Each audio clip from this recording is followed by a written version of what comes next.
Good evening and welcome to Grace and Gavel, where truth meets compassion. Today we're talking about image, shame, and the quiet work of healing. There's a moment in American history where everything quietly changes. It doesn't happen with a war. It doesn't happen with a law. It happens under bright television lights. In 1960, two men stand on a debate stage. One looks like the future. The other looks, uncomfortable. John F. Kennedy appears young, polished, and confident, almost effortless. Richard Nixon looks tense. He's recovering from illness. He refuses makeup, and he sweats under the hot lights. And here's the part most people forget. Those who listened on the radio believed that Nixon had won the debate. Those who watched on television believed Kennedy did. Same words, same arguments, different medium. And in that moment, American politics shifts forever. Because for the first time, image outweighs substance. Nixon feels it immediately. This isn't just a loss, it's humiliation.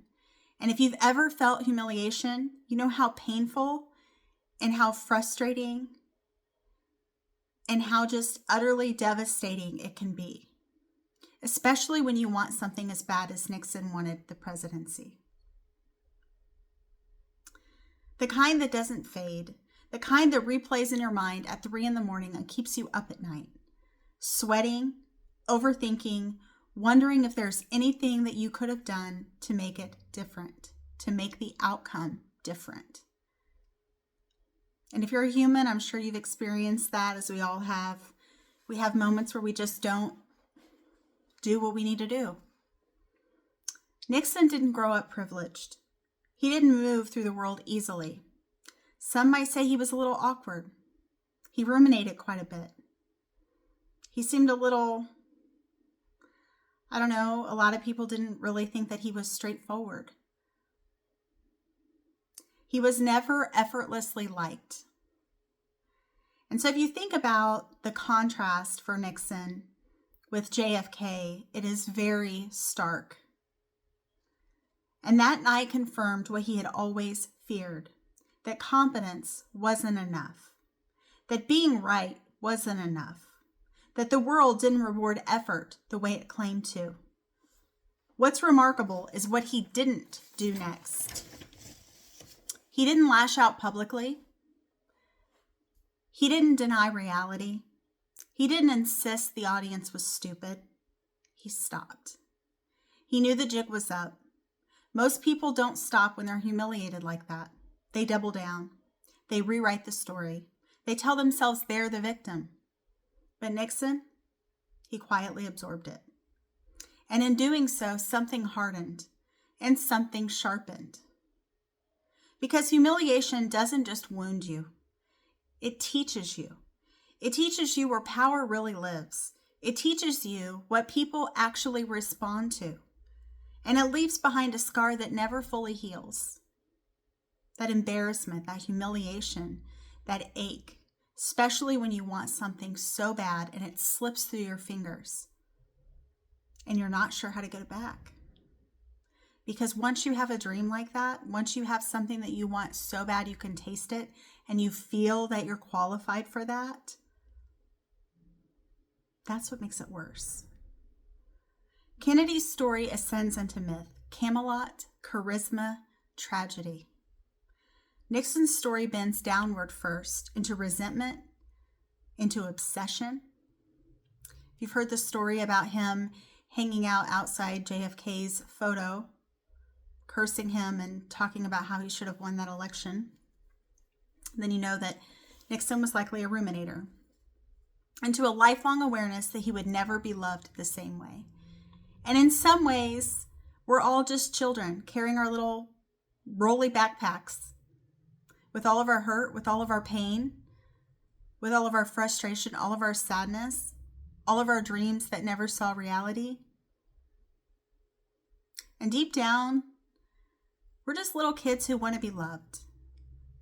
We want to be understood. We want to be cared for. We want someone to say, hey, you matter. And in case no one told you that today, hey, you matter. Yes, you. You're important. People love you. People look up to you.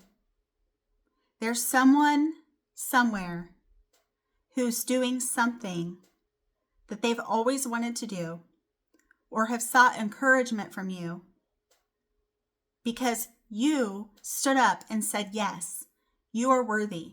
You are valuable. You are important. And so if no one told you that today, I'm telling you right now, you are worthy. You are valuable. You are important. There will never be another person like you.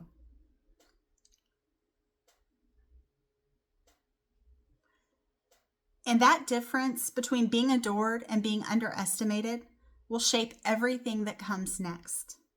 This isn't the story of a villain. It's the beginning of a story about what public judgment does to a human being. How easily it is to misjudge someone, to assume that they have everything, to assume that they're a jerk, or to assume that they're not a nice person. It's so easy, especially this day and age with social media, and to go into attacking someone online or just being nasty for the sake of being nasty. The golden rule is still important, and we should treat people the way that we want to be treated, especially because you don't know what someone else is going through. You have no idea unless you actually know that person. And we should treat people the way that we want to be treated. I know some people don't believe that, some people don't agree with that, but I still think that looking at yourself in the mirror and knowing that you try to do the right thing is worth something. Keeping your word is worth something. And it's only the beginning.